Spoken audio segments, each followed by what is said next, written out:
Presiden RI Prabowo Subianto mendorong Indonesia mampu swasembada pangan dalam 3 hingga 4 tahun ke depan.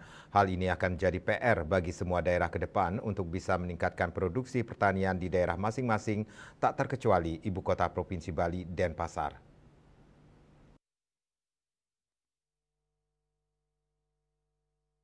Kota Denpasar dengan lahan pertanian yang minim dan alih fungsi lahan tertentu memiliki tantangan terberat di Bali.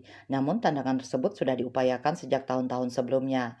Kepala Dinas Pertanian Kota Denpasar, Ana Agung Bayu Brahmasta saat dikonfirmasi mengatakan, beragam upaya dilakukan pemerintah Kota Denpasar dalam upaya menekan alih fungsi lahan hingga meningkatkan pendapatan petani. Pertama, Pemkot Denpasar menerapkan 1.000 hektar lahan pertanian abadi yang tak bisa diubah lagi peruntukannya.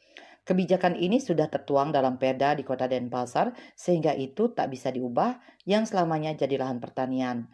Bayu mengatakan hingga tahun 2023 luas lahan pertanian yang masih tersisa yakni 1.680 hektar. Sisa lahan yang belum ditetapkan menjadi lahan pertanian abadi dikatakannya telah dilakukan berbagai upaya untuk menjaga keberadaan lahan tersebut. Cara pertama yakni dengan menekan biaya produksi petani sehingga penghasilannya bisa bersaing dengan sektor lainnya. Pihaknya melakukan diversifikasi usaha untuk pertanian ini. Selain padi, ada juga tanaman hortikultura. Selain itu, pihaknya memberikan berbagai bantuan dari traktor sampai pupuk sehingga menurunkan biaya produksi.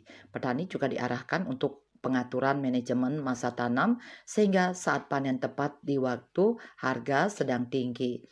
Biasanya harga hasil pertanian hortikultura seperti cabai dan bawang akan meningkat akhir tahun ataupun saat hari raya, sehingga waktu penanamannya bisa ditentukan oleh petani. Juga ada jalan usaha tani dengan tujuan memudahkan pengangkutan hasil pertanian.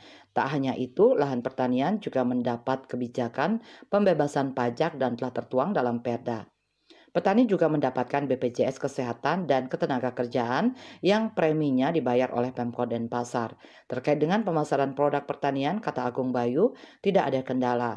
Para tengkulak akan langsung mencari ke petani yang telah memiliki produksi. Sejak 2020 lalu, lahan pertanian di Kota Denpasar telah mengalami penyusutan sekitar 278 hektar.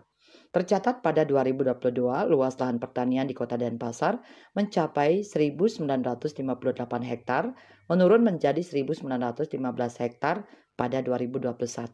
Demikian pada 2022 kembali turun menjadi 1.871 hektar dan pada 2023 turun menjadi 1.680 hektar. Widya Stuti, Bisnis Bali melaporkan.